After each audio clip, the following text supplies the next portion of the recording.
headlines, a multi-million-dollar fisheries project touted to get the local industry back on track. A man shot dead in the Ivy. Concern in the Pine over another shooter. And in sports, a loss to Pakistan leaves the West Indies Women's World Cup qualification hanging by a thread.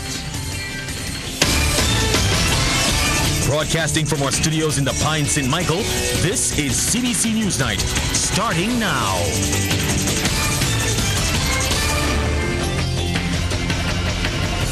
Good evening to you and welcome. Thank you so much for joining us. I'm Tisha Hines with the details.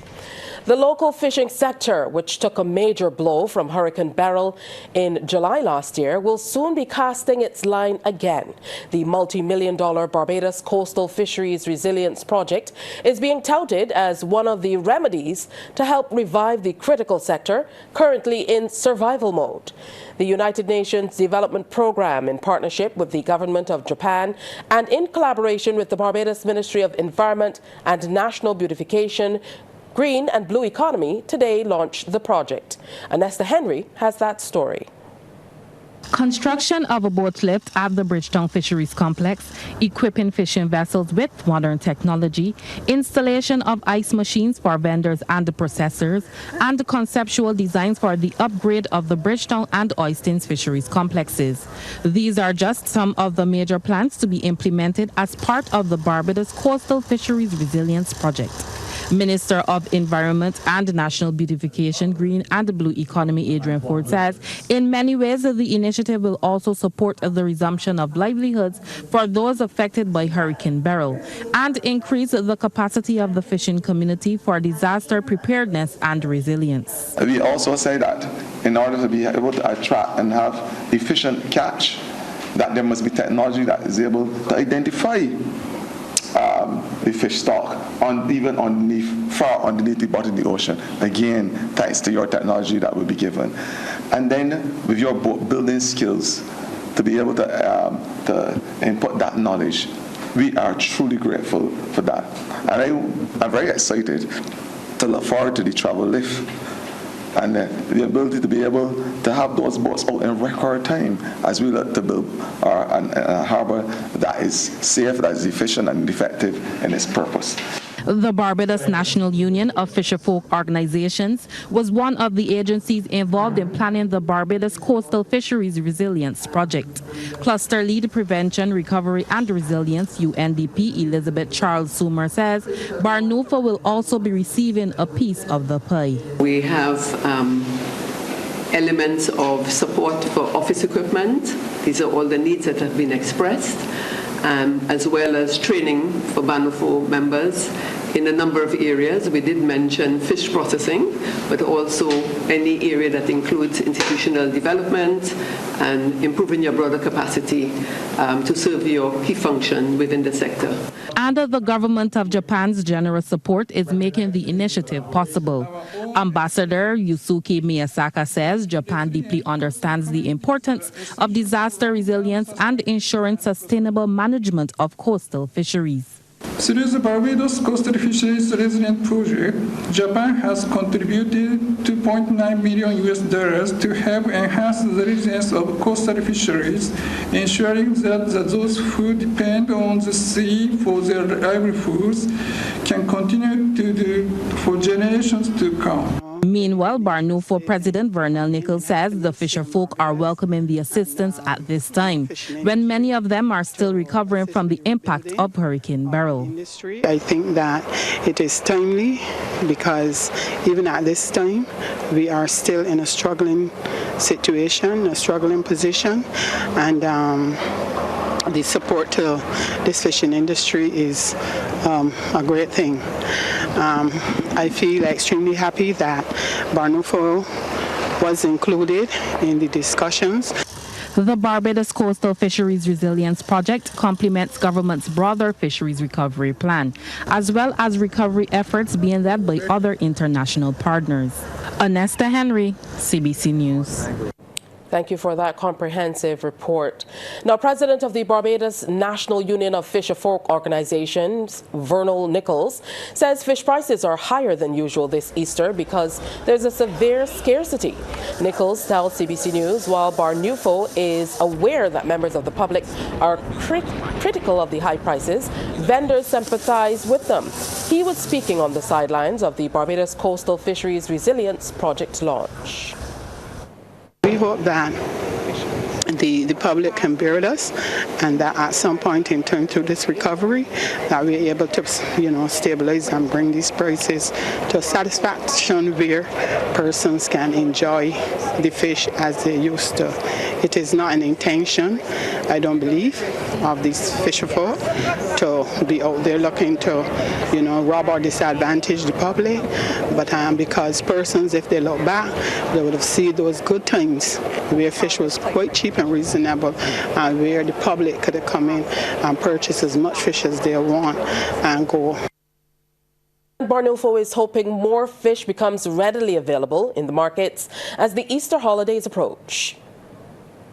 We're still hoping that some boats will come in and have some fish, to sell. But at this time, it's still a bit daunting on the spirit, because this is the time that we usually have so much fish in the market that sometimes you can't even see through the market. And if you walk the market now, it is really a skeleton of what it used to be. Residents in the Pine are deeply concerned about the increasing spate of gun violence in the St. Michael community. The latest incident, according to police, happened about 8:40 last night when officers from the District A police station responded to a report of gunshots being fired in the Regent Hill Pinelands area. Investigations revealed a series of gunshots were discharged, resulting in 2 houses and 1 motor car being damaged. One resident, speaking off camera, says he was relaxing outside his home when he heard a barrage of rapid gunfire. He took cover, injuring himself in the process.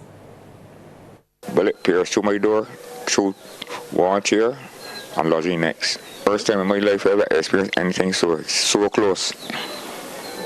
So they said, no, I can't leave that here talking with you. There had to be someone that they come looking for something, because I don't think they won't just come and just start shooting for no reason. It had to be a reason, but just they come probably the wrong thing, because only one guy was out there.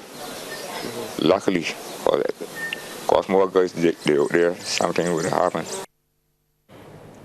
And tonight, police are appealing to anyone who may have witnessed the incident or may have any information to contact the District A police station at 430-7242 or 430-7246, Crime Stoppers Hotline at 1-800-8477 or Police Emergency at 211. Meanwhile, police are tonight seeking the public's assistance in locating Kadeem Stephen Shamir Lewis, alias Jack, who is wanted in connection with serious criminal matters.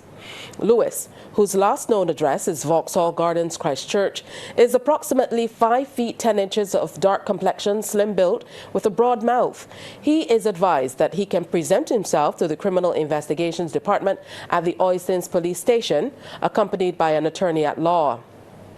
A reminder, any person knowing the whereabouts of Lewis is asked to contact the Oistins CID at 418-2608 or 418-2612, Police Emergency at 211, or Crime Stoppers at 1-800-8477, or call the nearest police station.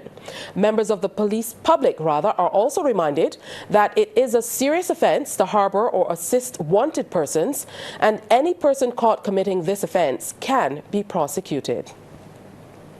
A local cleric has made an impassioned plea to Barbadians to reduce the high crime rate on the island. Bishop of the South Caribbean District and Superintendent Minister, Bishop Reverend Derek Richards, was speaking at the Heart and Stroke Foundation of Barbados' 40th anniversary church service at the James Street Methodist Church. He says over the last few weeks, Barbadians have witnessed the gruesome killings of the nation's young sons and daughters, and the violence meted out to others. There are mothers in particular and some fathers whose tears would not dry because they're crying out, Hosanna, because their babies, their sons and daughters have been gunned down, have been stabbed, have been brutally mistreated. Meanwhile, 2 men were remanded to Barbados Prison Service Dodds today after appearing before a Bridgetown magistrate. 27-year-old Taquan Emmanuel Reed, of no fixed place of abode, was not required to plead to murdering Caleb Waith and using a firearm, all on November 19, 2024. Waith, of Smallland Bridge Gap, St. Michael, was reportedly sitting outside of an apartment in Belfield Land, Blackrock, in the same parish, when masked men dressed in all black approached him. One of the assailants opened fire, hitting Waith. Meanwhile, 37-year-old Kevin Stefan Peterson of Colomar Rock, St. Michael, was not required to plead to inflicting serious bodily harm on Jose Gill on March 27th, whilst at Brathwaite's Gap, Darrells Road, Christchurch. He is the 3rd man to be charged in connection with this incident. Both men appeared before Magistrate Bernadette John in the District A Magistrates Court. Peterson will return to court on May 5th, while Reed will return to court on May 12th. 3 shooting incidents today left 1 man dead and sent 2 others to the Queen Elizabeth Hospital. The first incident occurred at 8th Avenue, Ivy, St. Michael, near Blenheim Playing Field, where a young man was shot multiple times and died at the scene. Police Communications and Public Affairs Officer Inspector Ryan Brathwaite says the Police Operations Control Room received the report about the shooting in the Ivy around 4:20 this afternoon. Investigations reveal that the deceased was sitting outside a residence socializing when he was approached by 2 masked men. A series of gunshots were heard and the deceased ran away and succumbed to his injury along 8th Avenue, Ivy, St. Michael. Investigations are continuing into this matter. We are asking anyone who may have witnessed this incident or have any information which may assist to please contact the Crime Stoppers hotline at 1-800-8477, Police Emergency at 211, or District A Police Station at 430-7242 or 430-7246. Truly devastating news. Member of Parliament for the area, Trevor Prescott, says he knows the family of the deceased and is describing the brutal killing as senseless. The second shooting incident took place at Grisette, St. Michael, which resulted in 1 man being transported for medical attention. The third shooting occurred at Fairfield, St. Michael, where yet another man had to be transported for medical attention. A number of judicial and law enforcement officers have been given the opportunity to engage in a course geared toward increasing their knowledge of forensic photography. And a call has been made for those who are engaged in the craft to raise the bar. Assistant Commissioner of Police with responsibility for human resources and administrative services, Jefferson Clark, says this is a specialized field which allows photographers to reconstruct a crime scene for investigators and in court matters. He tells participants forensic photography should always be employed when it is the desire to obtain objective, permanent, and easily controlled proofs of bringing about a conviction. While I too would always encourage the acquisition of knowledge, knowledge is not everything.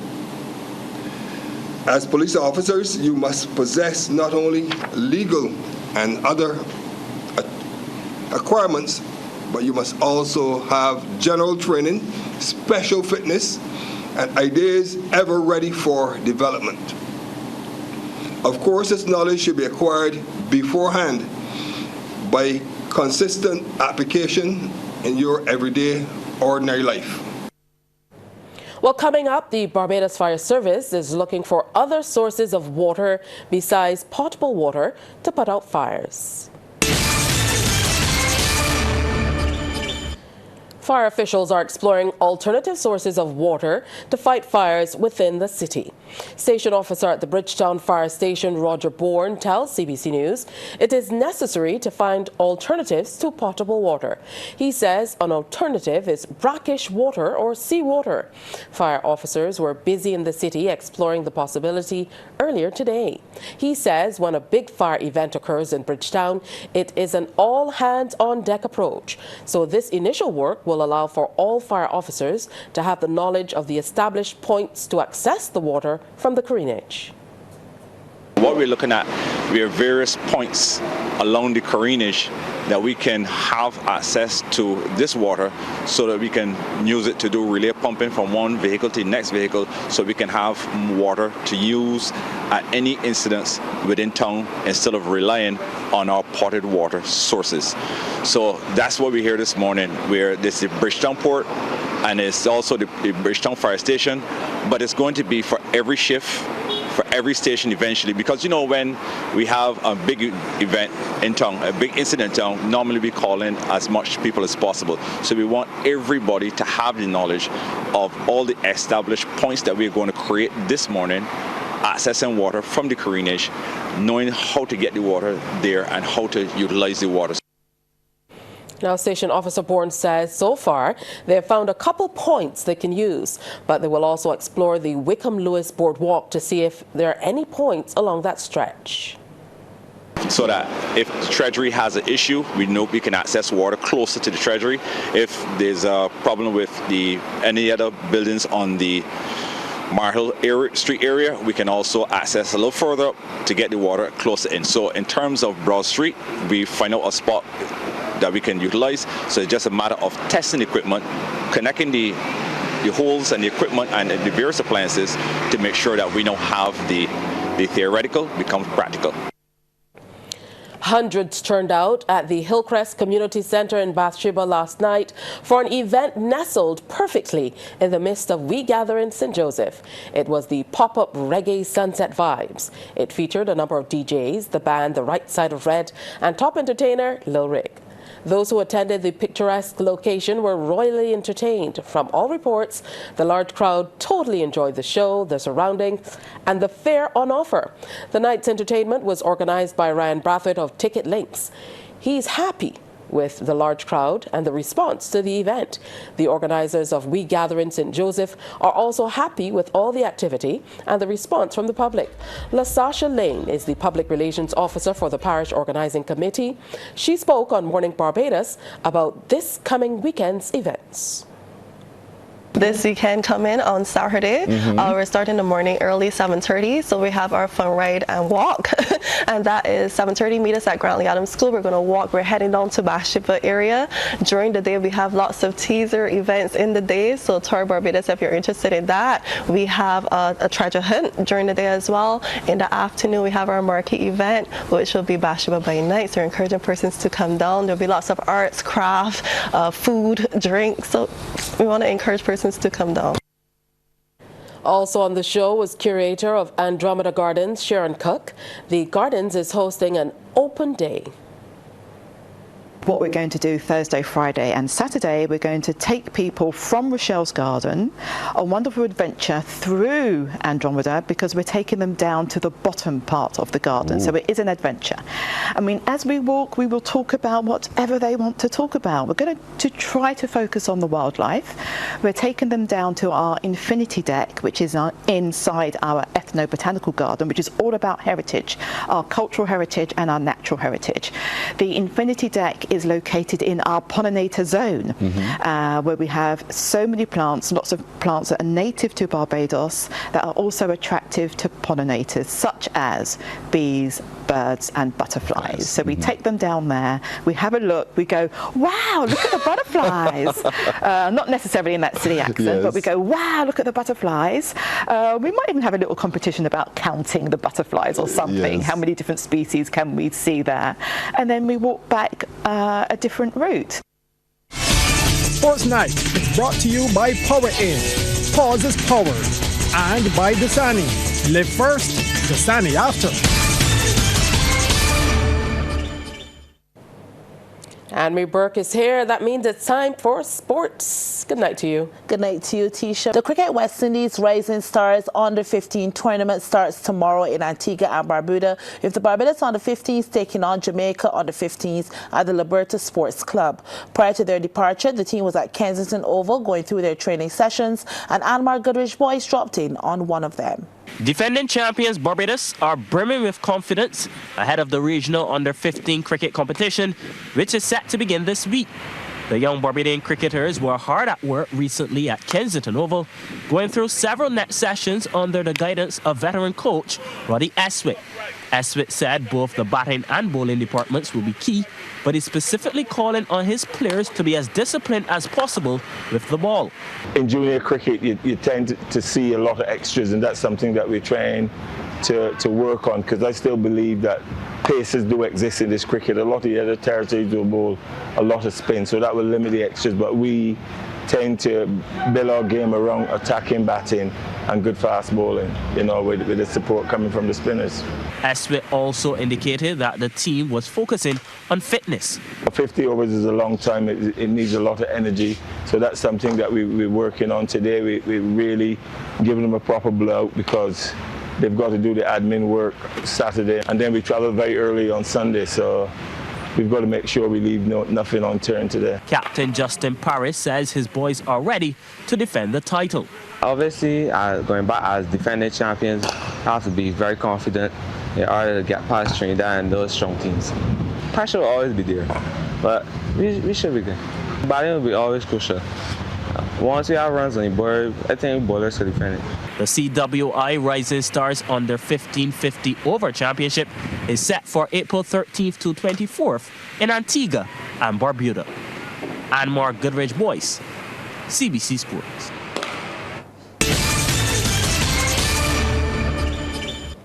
More Barbadians are exploring relations with Latin America, a move which will only redound to the benefit of the country. The observation was made by Minister in the Ministry of Finance, Ryan Strawn. He says they have also been exploring opportunities in Africa and the Middle East and are set to open a mission in India with the intention of doing more business. Minister Strawn says this was all necessary given the ongoing global trade war. He was speaking on the topic U.S. tariffs, the potential impact on Barbados, as a guest on CBC TV8's People's Business.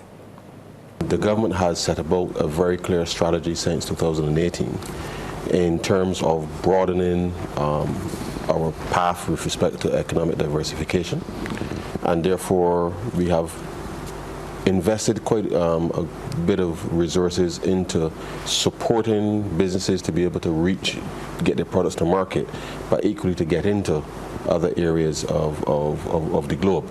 And I think this is really an opportune time now for us to be able to accelerate and deepen those relations. We have started to execute a fairly aggressive Latin American strategy, which most Barbadians are aware of the flights with Copa, and more Barbadians are actually doing more trade with Latin America. Meanwhile, Chief Executive Officer of the Barbados Investment and Development Corporation, Mark Hill, says the tariffs imposed by the United States government present an opportunity for manufacturers to relook how they will source inputs going forward. We can look at other markets, as Minister pointed out, India as an opportunity, China, which we anticipate will have a certain level of oversupply of certain materials, so you can get better prices that can pass on to customers and pass into the business system going forward as well. So that's on one side. But the other area that we see is that we can build new value chains as well. And so that upstream, midstream, and downstream, that there's areas where we can create new levels of value across the board. Supply chain issues are still proving challenging for the local automotive industry. Regional Product Manager at multi-brand dealers Courtesy Garage, Sam Gaston, made the comment at the end of the company's Red Carpet Invitational event at the weekend. He tells the Business Report interest is high and the event could become a biannual affair. Interest rates and stuff, which we've been carrying for the last month or so, because in conjunction with what we are doing now, we do have our swap finance and drive program also run in the background, which is generally in all our social media and newspaper clippings, and that is also following for the rest of the month. The regional product official says renewable energy vehicles are catching on, but the current supply chain challenges the industry is facing has created a backlog. Sports Night is brought to you by Power In. Pause is power. And by Dasani. Live first, Dasani after.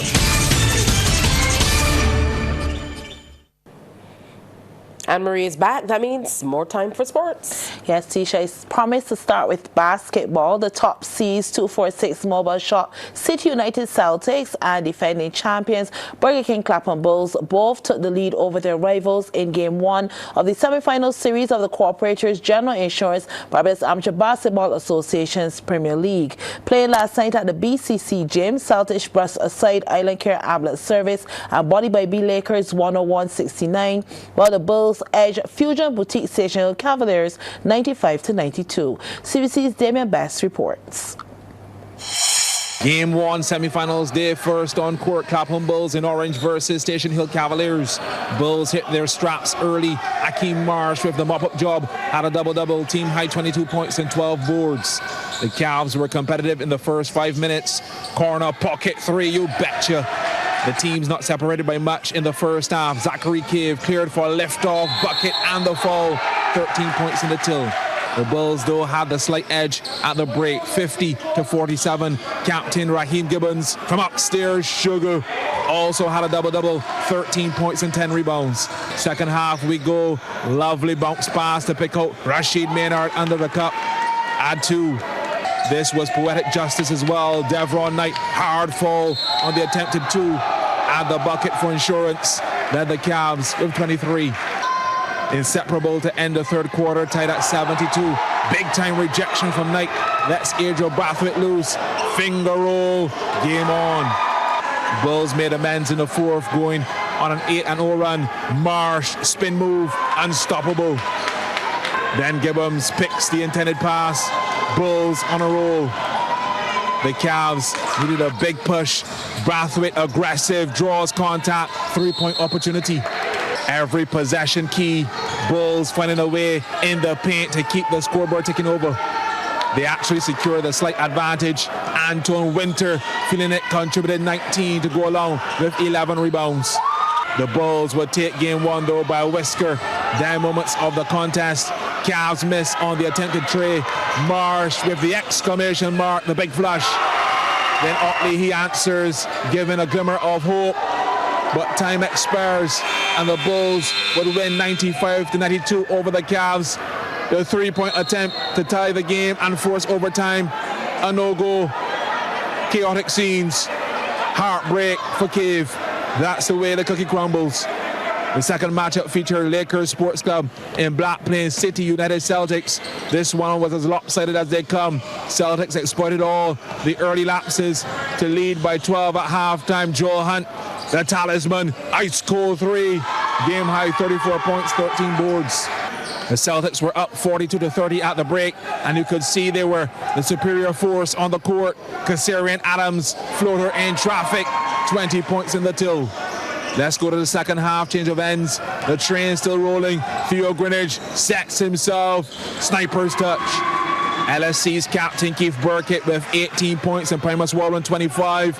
Trying to keep the team in the contest. Long range missile from Burkett. Made 4 of 8 attempts from that range. Walren capping off the fast break. Not much to celebrate about. Down 59-84 with 5 minutes to go. Long and short of this one, complete dominance by Celtics. They crush Lakers Sports Club 101-69. Damien Best, CBC Sports. Now, Game 2 in the semi-finals will be played on Wednesday again at the BCC Gym. Well, that's it for Sports T-Shirt, so back over to you. And that's news. Thanks for viewing. Do enjoy the rest of your evening.